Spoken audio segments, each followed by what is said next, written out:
Olá, Carlos Marques com vocês. Quem é Carlos Marques para quem ainda não me conhece? Professor Carlos Marques, doutor Carlos Marques, irei falar um pouco sobre a minha vida e trajetória para vocês. Me chamo Carlos Eduardo Marques, nascido no ano de 1975, na cidade de Barueri. Residi até meus 38 anos de idade na rua Engenheiro Oscar Kesselring, no Jardim Belval, onde lá passei minha infância, minha adolescência e parte da minha vida adulta, morando com os meus pais e familiares. Cursei o ensino básico no antigo Belvalzinho, lá do Belval, o ensino fundamental na escola Elvira Lefleve Salles Nemer, no Jardim São Pedro, Barueri. Fiz o colegial técnico, cursei o colegial técnico em eletrônica no ITO. Naquela época, quando eu cursei o primeiro ano de eletrônica, em Barueri ainda não tinham os ITBs, de modo que, quando eu passei para o segundo ano do curso de eletrônica, lá no ITO, em Osasco, inaugurou a primeira unidade do ITB aqui no Jardim Belval, em Barueri. Eu tinha duas opções. Ou eu continuava no curso no segundo ano lá em Osasco, ou eu teria que voltar para o primeiro ano para cursar eletrônica aqui em Barueri. Como o curso era muito difícil, eu optei na época, por prosseguir o curso de eletrônica em Osasco. Terminei o curso de eletrônica, como técnico em eletrônica, e trabalhei na área até 1998. Em 1994, eu me enveredei para a graduação do curso de Direito. Em 1994, prestei o vestibular na Unifiel, em Osasco, e fui aprovado em 13º lugar. E comecei a cursar Direito. Saí de um curso totalmente voltado para exatas e fui cursar Direito voltado para a área de humanas. Os primeiros anos do curso de Direito, especificamente o primeiro e o segundo ano, são matérias introdutórias, bem dificultosas, e eu que tinha muitos parentes, familiares na área que advogavam. Um tio meu era juiz de direito, foi advogado, delegado, juiz. Muito embora tinha bastante acesso a profissionais da área do direito, mas tive bastante dificuldade nos primeiros anos, até me adaptar. Eu não tinha hábito de leitura, por exemplo, para vocês saberem. E, quando ingressei na faculdade de Direito, aqueles livros, não tinha internet na ocasião, os livros eram todos capa dura, não tinha os vademecum que hoje nós temos, como disse, não tinha internet. Nos valíamos dos livros de capa dura, das bibliotecas e das xerox, né? Tirávamos muitas xerox na ocasião. Pois bem, fui aprovado no meu primeiro ano, no curso de Direito, e aí dei sequência aos meus estudos, até que concluí a graduação em Direito no ano de 1998. A formatura, a tão sonhada formatura, fiz todas as etapas da formatura, culto ecumênico, comemoração, baile de formatura muito excelente, muito bem elaborado no Juventus. E, graduado, vem então o exame da OAB. Para ser advogado, quando você é graduado no curso de Direito, você não é obrigado a ser advogado. Você tem 3 opções. Ou você vai ser advogado, e aí você tem que prestar o concurso da OAB, e sendo aprovado, melhor dizendo, o exame da OAB, e, sendo aprovado, você recebe o seu registro na Ordem dos Advogados do Brasil e está habilitado a advogar, ou então você segue as carreiras públicas, de concursos públicos, delegado, magistratura, promotoria, etc. Ou então você é bacharel em Direito apenas. Eu tinha pretensão de advogar, prestei o exame da OAB e fui aprovado. Nessa época, eu ainda trabalhava na área de eletrônica, que foi desse trabalho que eu custeei minha faculdade, comprei meus livros, etc. E chegou um momento que eu tinha que migrar para a carreira jurídica. Eu tinha perfeita noção que não era cabível ou capaz de montar um escritório sozinho e resolver os problemas jurídicos dos potenciais clientes que aparecessem. O planejamento era se formar em Direito, meu tio, que era juiz de Direito, iria se aposentar, e eu e minha prima, a doutora Carla Gonçalves, iríamos trabalhar com ele. Esse era o plano. No meu 5º ano de faculdade, o meu tio veio a falecer. Foi um baque muito grande para nós todos, inclusive para mim. Eu que nunca tinha ficado de segunda época, fiquei em segunda época no 5º ano de Direito, mas fui aprovado. E, com o diploma na mão, eu estava empregado no ramo de eletrônica. O tio tinha falecido, meu tio tinha falecido, e a situação que eu comentei agora há pouco com vocês. Eu não tinha condições de montar um escritório sozinho e administrá-lo e desenvolver os serviços jurídicos. Até mesmo porque nós temos muita teoria na graduação. E as questões práticas, muito embora nós tenhamos as aulas práticas na graduação, elas realmente se aperfeiçoam com nós fazendo e atuando na prática. Trabalhei mais 2 anos no ramo de eletrônica, quando eu me matriculei num curso preparatório para exame da OAB na cidade de Osasco, e então obtive sucesso na aprovação do exame da OAB e obtive meu registro na Ordem dos Advogados do Brasil. Conheci um professor, na época do curso preparatório para exame da OAB, que me convidou, com outros colegas de curso, para começar a estagiar no escritório dele. E assim foi. E assim foi o início do meu ingresso como advogado na carreira jurídica. Comecei a advogar,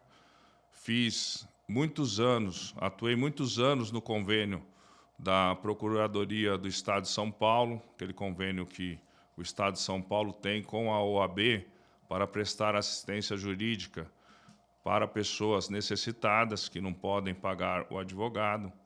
E o advogado recebe os honorários por meio de uma tabela que o Estado divulga. E sempre inquieto com muitas coisas, muitas questões afeitas ao nosso país, ao nosso Estado, Brasil. Já na época da faculdade eu tinha essas inquietações.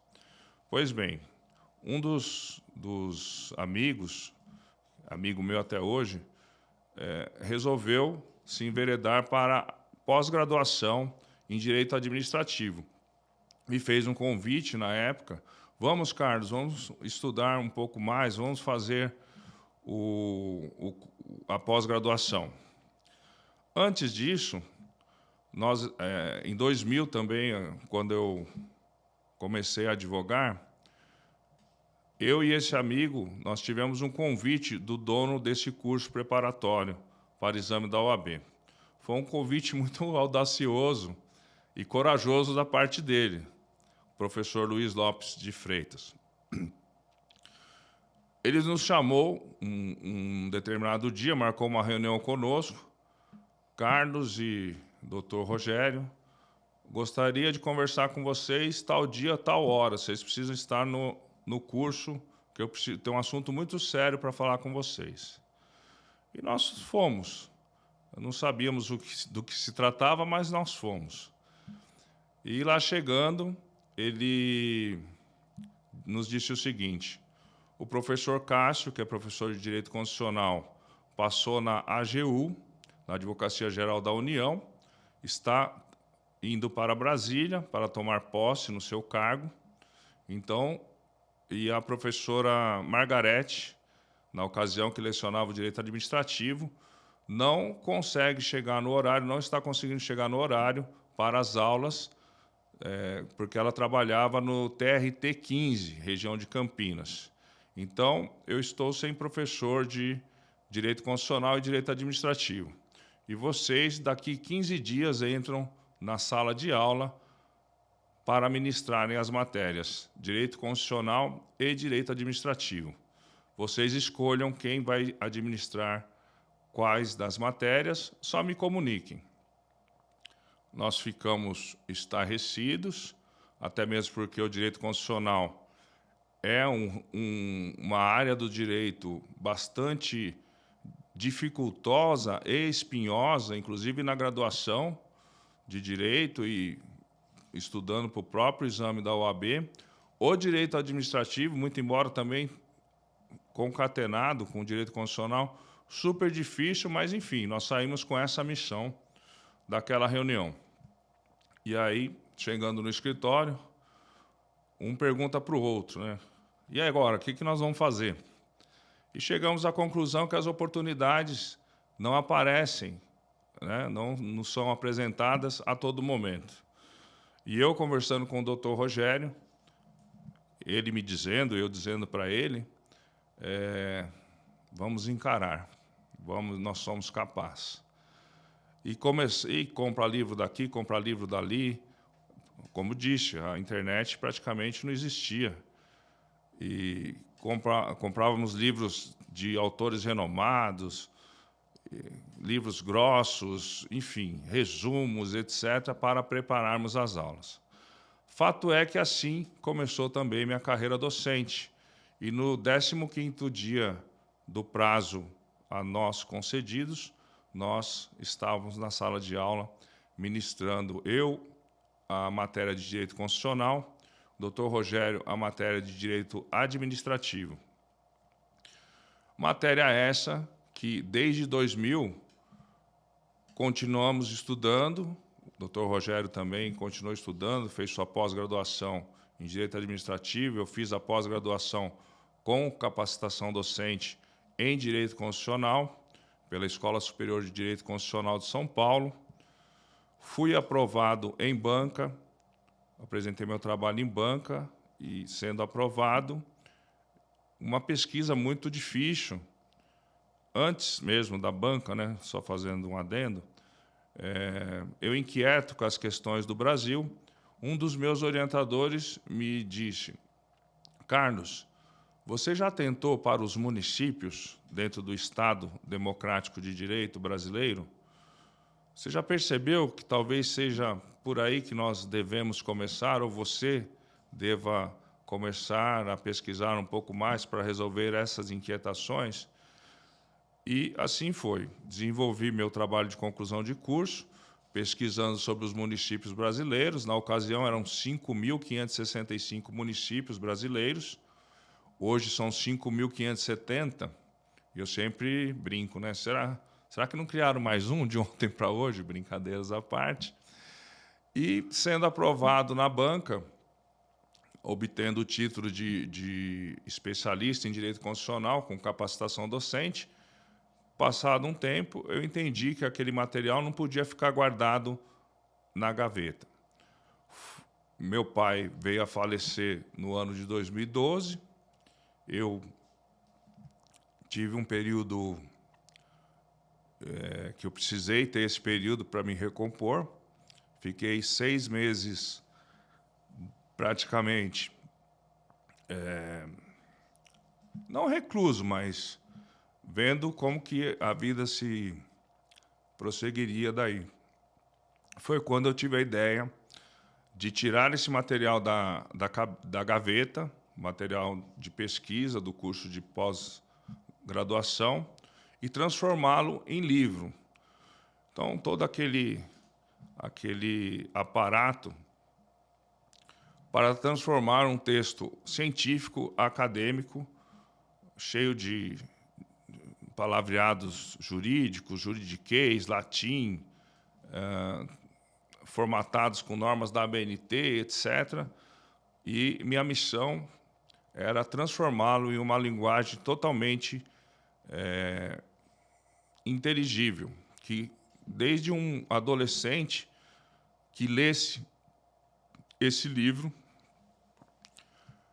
pudesse entender o que vem a ser o Brasil, o que vem a ser um Estado democrático de direito, o que vem a ser um município, como funciona o município e quais são os poderes que o município tem diante das competências constitucionais, ou seja, que a própria Constituição prevê para o ente federado município.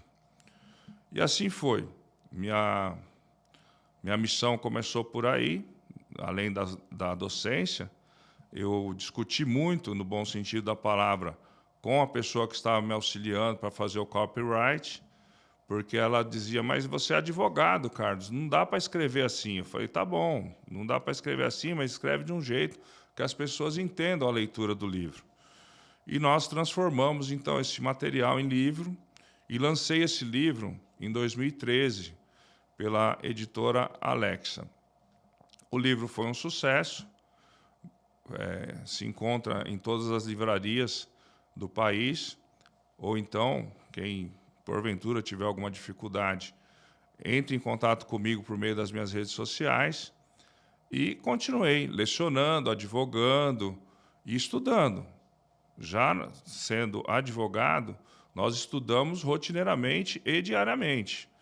Agora, pós-graduado, dando aula para curso preparatório, ou seja, os nossos alunos não eram os alunos que estavam ingressando na faculdade ou na graduação, teoricamente, não tinham afeição ou não sabiam muito de direito. Eram alunos já graduados. Eles já tinham terminado a graduação. Eles estavam conosco justamente para se prepararem ou para ingresso no exame da OAB, para serem aprovados no exame da OAB, ou para serem aprovados em concursos públicos.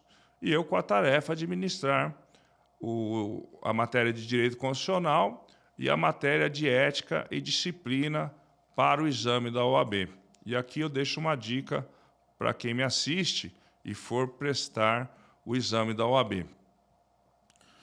A Lei 8.906 de 94, que é o Estatuto dos Advogados e da Ordem dos Advogados do Brasil, juntamente com o Código de Ética e Disciplina, que rege nossa profissão de advogado, se vocês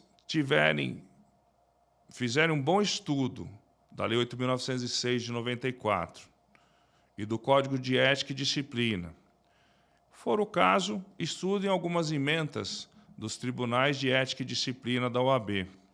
Vocês gabaritando a matéria de ética no exame da OAB, estrategicamente, vocês têm 20% da aprovação na primeira fase do exame da OAB, dentro dos moldes que ele exige dos candidatos.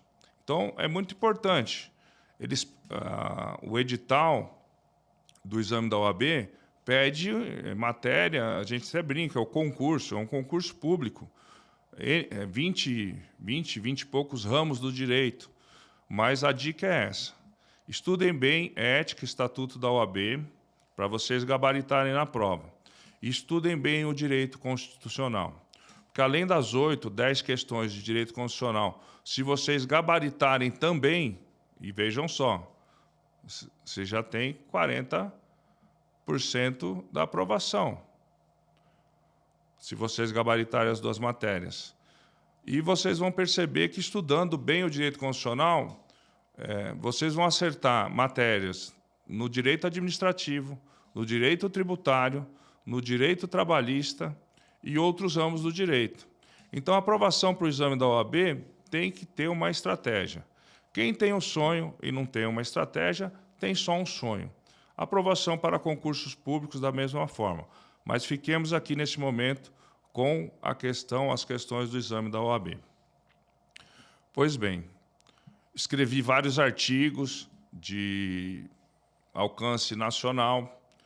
O ano passado, antes da pandemia, 2018, se não me falha a memória, 2018, ingressei no mestrado.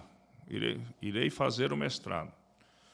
E preenchi todos os requisitos, fui aprovado como aluno ingressante no mestrado, continuei minha pesquisa, mestrado em Direito Constitucional, com ênfase em Direitos e Garantias Fundamentais e Direitos Humanos. E continuei minha pesquisa sobre os municípios brasileiros. Como disse, comecei o mestrado em 2018, são 2 anos de curso e você tem mais um prazo depois para apresentar sua dissertação de mestrado. Eu continuei minha pesquisa com relação aos municípios brasileiros e, da mesma forma que eu fiz na pós-graduação, ao terminar o mestrado, apresentar meu trabalho em banca e defendê-lo e sendo aprovado, eu transformei toda a pesquisa científica acadêmica no meu segundo livro, que foi lançado em 2021, em meio à pandemia do Covid-19, até então só em versão digital, cujo nome é O Princípio da Dignidade Humana e os Desafios dos Municípios Brasileiros na Concretização da Eficiência Constitucional. Está disponível à venda no site da Amazon. Daqui a alguns meses nós teremos a versão física. Em meio à pandemia 2019, lancei o livro somente na versão digital, porque as editoras estavam literalmente fechadas. Pois bem, com todo esse conhecimento angariado, com leituras clássicas, como A Arte da Guerra, de Sun Tzu, O Príncipe, de Maquiavel, A Política, de Aristóteles, A República, de Platão, A Democracia, de Hans Kelsen, dentre outros livros, e acumulado, somado a questão de jogar xadrez desde os meus 7 anos de idade, eu, especialista e mestre na lei maior da nação brasileira, ou do Estado brasileiro, que é a Constituição Federal, e vale lembrar que é da Constituição Federal que partem todos os outros ramos do direito, começam todos na Constituição Federal, eu me tornei um estrategista. O que eu faço hoje? Eu consigo, olhando para as questões do cliente, traçar uma estratégia, seja no âmbito extrajudicial, seja no âmbito judicial, para que ele obtenha êxito nos seus interesses. E o melhor advogado, hoje em dia, é aquele que não precisa ingressar com o processo. Se for o caso, tem que entrar com o processo.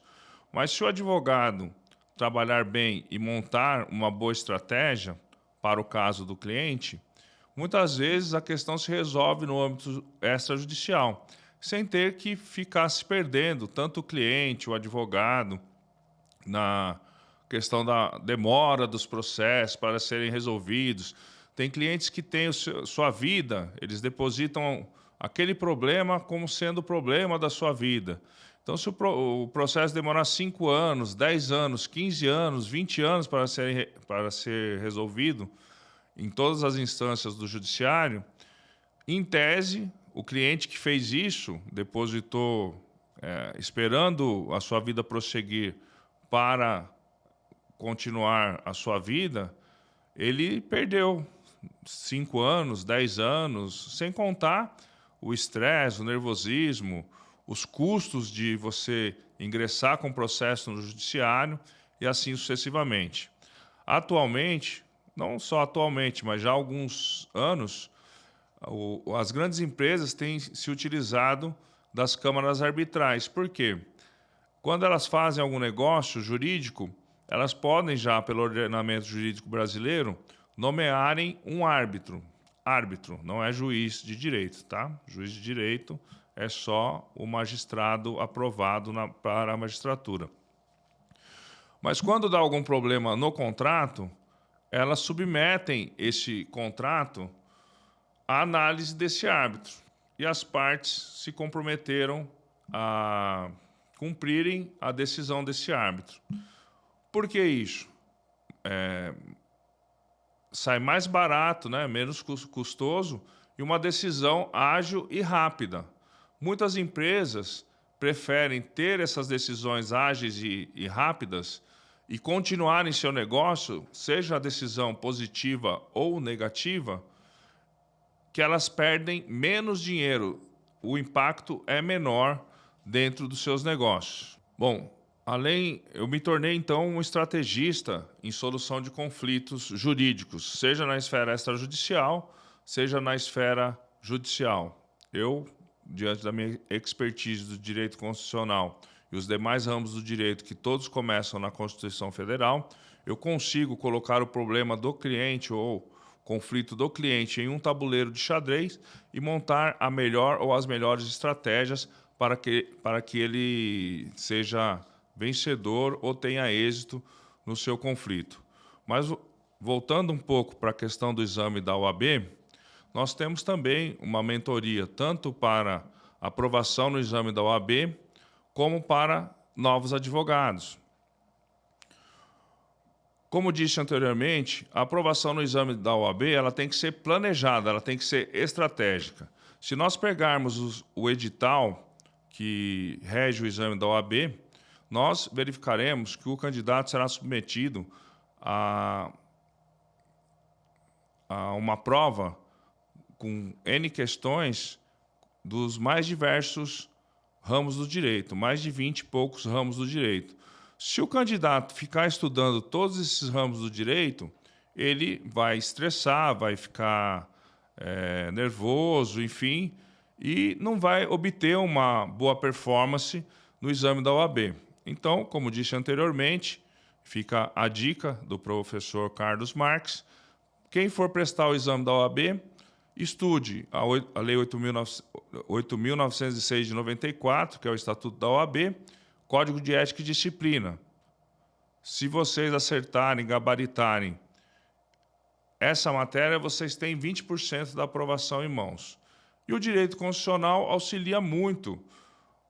Diria que até aprova o aluno, não só nas questões de direito constitucional, mas você estudando o direito constitucional, você acertará questões de direito constitucional, de direito administrativo, direito tributário, direito trabalhista, e só gabaritando o direito constitucional, vocês já chegariam a 40% da aprovação no exame da OAB. A mentoria consiste em uma análise inicial para nós verificarmos qual o nível de estudo que o aluno se encontra naquele momento e nós o acompanhamos dentro da mentoria de direito constitucional até a aprovação no exame de ordem. Temos ainda a mentoria para novos advogados. Suponhamos que o bacharel em Direito foi aprovado no exame da OAB e não sabe por onde começar na profissão, como começar a advogar, o que fazer, ou tem alguma dúvida, inclusive, no ramo ou nos ramos de atuação que ele irá ingressar no mercado de trabalho. Nós também temos uma mentoria para auxiliá-los na escolha dos ramos de atuação. Lógico que ele já vai ter um norte, né, inicial, e também como começar na carreira advocatícia, como montar um escritório, como atender um cliente de high ticket, né, porque para nós interessa, no primeiro momento, os clientes de high ticket. E também temos a parte de consultoria. Nos últimos 4 anos, eu me dediquei especificamente, dentro da seara do direito constitucional, ao direito administrativo. E estudei muito a questão das licitações públicas, questões de compras públicas. Para quem atua nessa área, sabe que antes nós tínhamos a Lei 8666 de 93, que regia todos os procedimentos, né, de licitações públicas. Em 2021, o legislador, lógico, né, ele começou a fazer a lei antes, mas em 2021 é sancionada a Lei 14.133 de 2021. A lei foi sancionada com um período de vacância de 2 anos.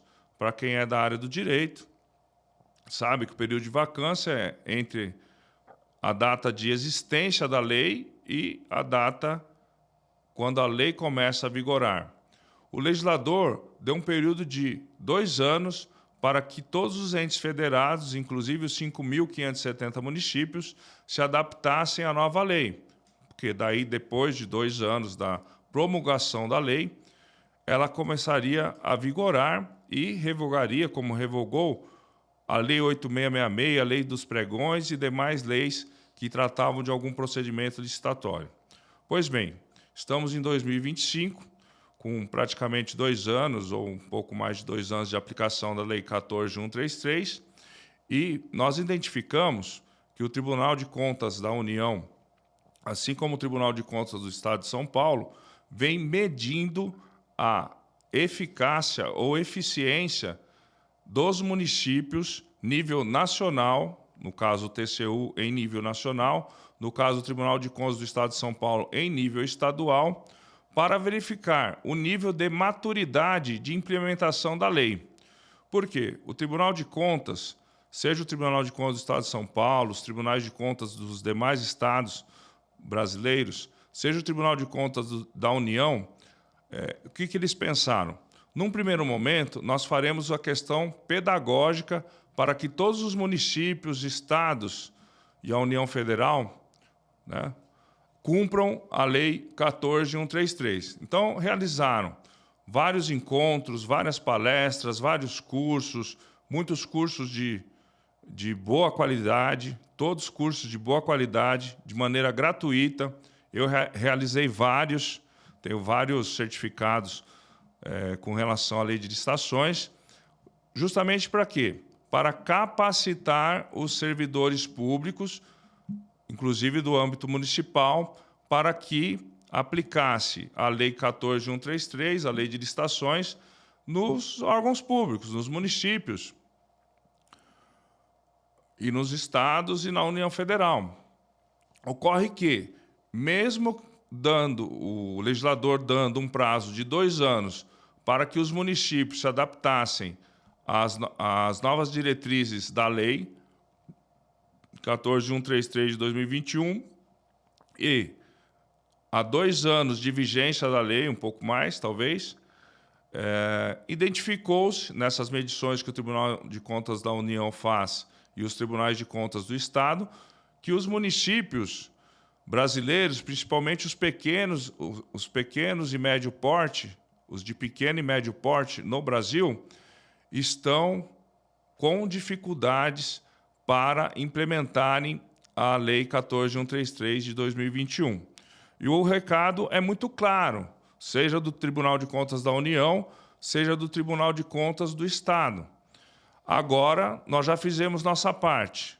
O legislador deixou 2 anos para vocês se adaptarem às novas diretrizes da Lei 14.133, nova Lei de Licitações e Contratos. Já estamos há 2 anos, um pouco mais, de vigência da lei, ou seja, ela tendo a sua aplicabilidade prática no dia a dia. E vocês ainda não se adaptaram? Notem, não são todos os municípios, são principalmente os municípios de pequeno e médio porte. Tem municípios que têm muito mais estrutura, inclusive por questões de verbas que eles recebem, que implementaram a lei, estão funcionando perfeitamente dentro dos ditames da nova legislação. Mas qual é o recado do tribunal? Recado no bom sentido, né? Qual é a mensagem dos tribunais nesse momento?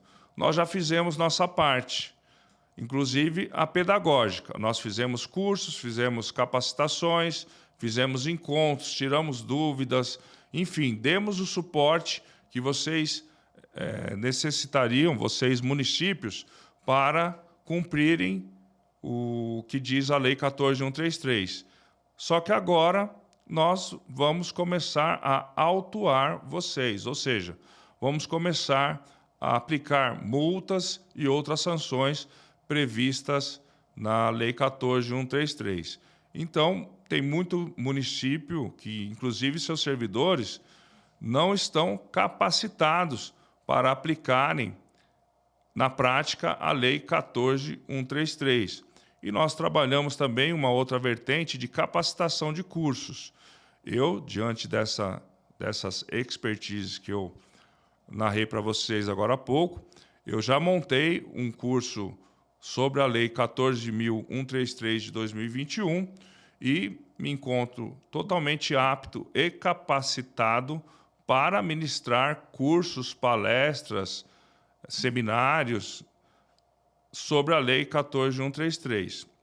Não podemos nos esquecer que um dos pilares da Lei 14.133, e eu já falava no meu segundo livro, em 2021, é a questão do planejamento dos órgãos públicos.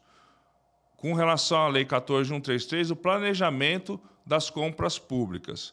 Então, se antes da vigência da Lei 14.133 de 2021, se fazia um procedimento de licitatório de uma forma, hoje os municípios brasileiros devem se planejar. Então, o legislador traz, dentro da nova temática das licitações públicas, como fazer esse planejamento, quais os documentos que ele exige dos entes públicos para fazerem qualquer procedimento de licitação, como se faz um edital público, como se faz a participação de um pregoeiro numa sessão pública, lembrando que hoje em dia também a Lei 14.133 fala que os pregões devem ser preferencialmente de maneira eletrônica, e traz todo um aparato legal, um verdadeiro caminho ou vários procedimentos ou um caminho a se percorrer para que o ente federado município realize suas licitações públicas ou suas compras públicas, visando a dar maior transparência, celeridade e planejamento nas compras públicas. Pessoal, esse foi mais um vídeo do nosso podcast. Espero ter trazido conteúdos de altíssima relevância. Em breve voltaremos com mais um episódio para vocês. Não esqueçam de deixar seus comentários, inclusive sugerindo novos temas para que nós possamos gravar novos conteúdos. Ative o sininho, se inscreva no canal e nos sigam nas redes sociais. Obrigado, um abraço do professor Carlos Marques.